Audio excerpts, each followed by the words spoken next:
everybody, Beth here from Our Liberty House, and today I'm going to reveal to you our finished patio.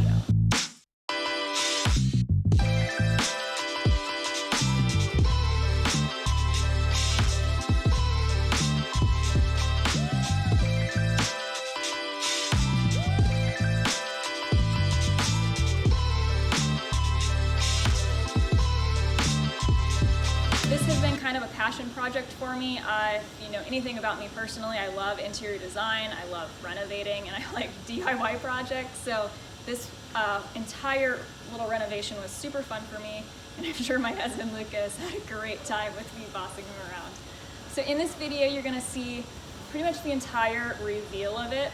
So a couple disclaimers before we get started. First, this renovation took place about a year ago, and rewind 12 months ago, we were not on YouTube.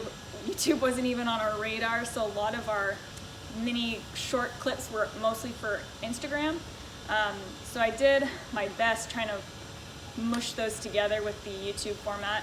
So let me know what you think of it. Drop a comment if you think it's cool or if it was super weird and you don't like it. Second disclaimer, this isn't typically our normal video about renovations like this. If you follow us or have been following us on Instagram or Facebook and some of our previous YouTubes, we mostly do like gardening and recipes, but this patio renovation was a lot of fun for us and we wanted to share it with you.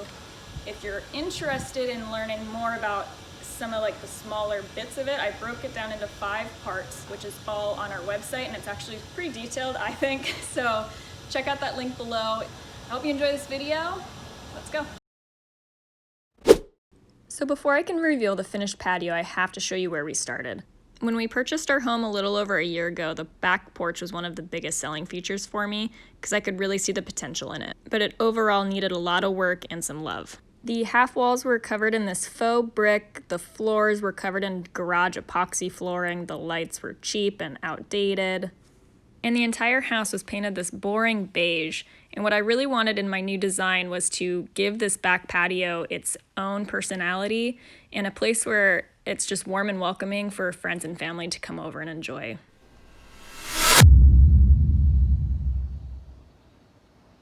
So step 1 in this entire patio renovation was getting the house painted.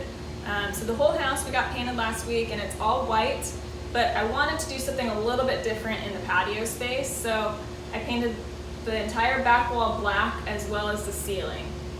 Lucas was a little bit nervous, but I think he's happy. But anyways, the black I think just gives really nice contrast and a really nice focal point. And being east facing, it really doesn't get really hot in here at all, which is nice. But black and black.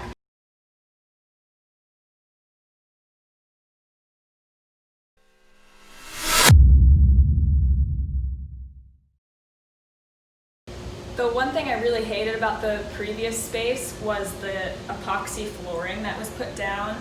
It was probably 20 to 30 years old and was just chipping and peeling and was just didn't really vibe with what I want the space to overall look like in the end. So when we had the house painted, we had our painter sand everything off, and I'm actually super excited with how it turned out.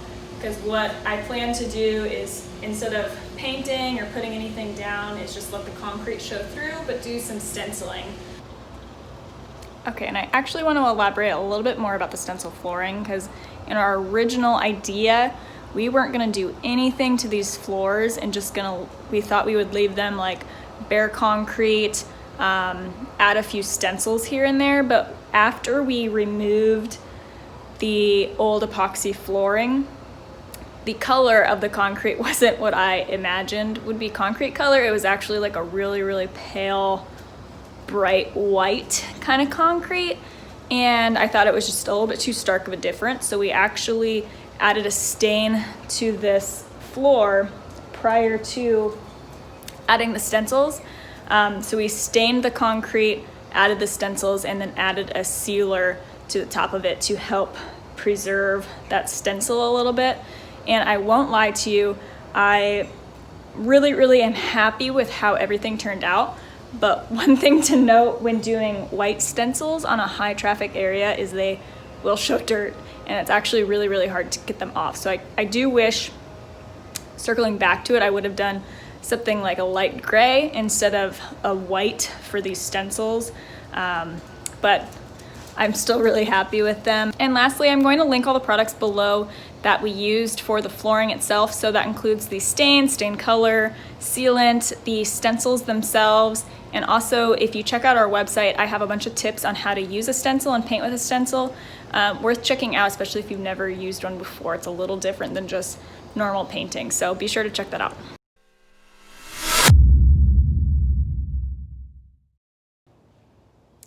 And if you've been following along on our YouTube channel, you've already seen the next 2 parts of our patio renovation, this DIY wire trellis living wall.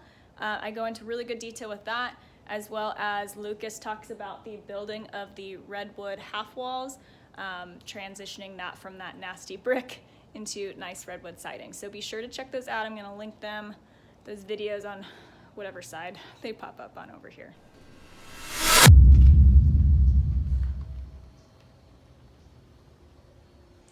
So when you exit the main living room of our house, you come straight out into the dining space, which is really nice. This half of the patio has a little bit more modern elements to it, I think just because of this table from Article, which I absolutely love. It's a concrete top with acacia wood bottom, and I went with just simple white chairs to match.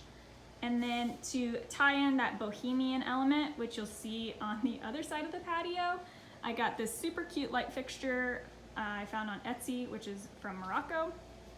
And then you'll see the floor is just the concrete floor with some more of that bohemian feel with the stencils and this rug. The seating area side of our patio really has a lot more of that bohemian feel with the rattan style chairs, a lot more of the gold accent with this sweet coffee table, and then this Ratan Day Bed, which I think is kind of the star of the show over here. This I found on Article. The coffee table is from West Elm, and then these 2 oversized chairs are also from Article. I accessorized with a lot of green plants because I have a lot of plants, and why not get some more. These lanterns I found at World Market, which are super cute. This light is just kind of a simple pendant. It has a gold interior with a black metal exterior. More plants, another cactus. Just a couple little side tables to set your drink on, and more plants. The rug is 8 by 10, so it's a great size. It adds some color to the space because pretty much all the other color are just a lot of neutrals. This, as well as this other runner I found on Wayfair, and really just tie the space together. And that's it. I hope I've inspired you to do something a little bit out of the ordinary for your patio space. If you enjoyed this video, be sure to give us a thumbs up. Comment below if you have any other questions, and I'll link all of our content and products that we use below. Don't forget to subscribe to our channel to never miss a video. I'll see you next week.